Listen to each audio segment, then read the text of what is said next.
am happy to join with you today in what will go down in history as the greatest demonstration for freedom in the history of our nation.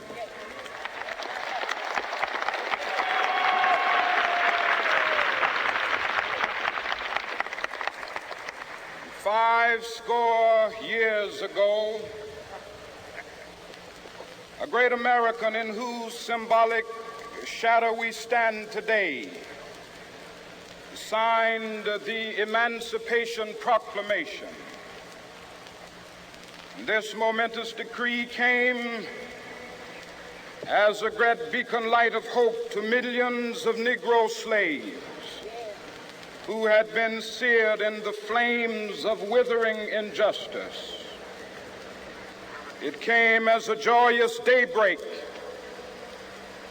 to end the long night of their captivity. But 100 years later, the Negro still is not free. 100 years later,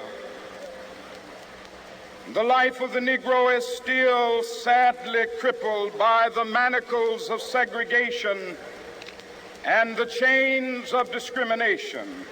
100 years later, the Negro lives on a lonely island of poverty in the midst of a vast ocean of material prosperity. 100 years later, the Negro is still languished in the corners of American society and finds himself in exile in his own land. And so we've come here today to dramatize a shameful condition. In a sense, we've come to our nation's capital to cash a check. When the architects of our republic wrote the magnificent words of the Constitution and the Declaration of Independence, they were signing a promissory note to which every American was to fall heir. This note was a promise that all men, yes, black men as well as white men, would be guaranteed the unalienable rights of life, liberty, and the pursuit of happiness. It is obvious today that America has defaulted on this promissory note insofar as her citizens of color are concerned.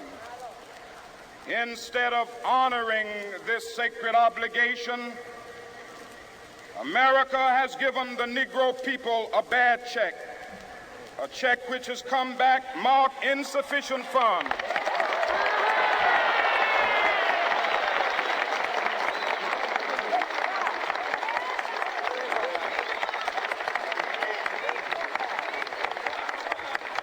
But we refuse to believe that the Bank of Justice is bankrupt.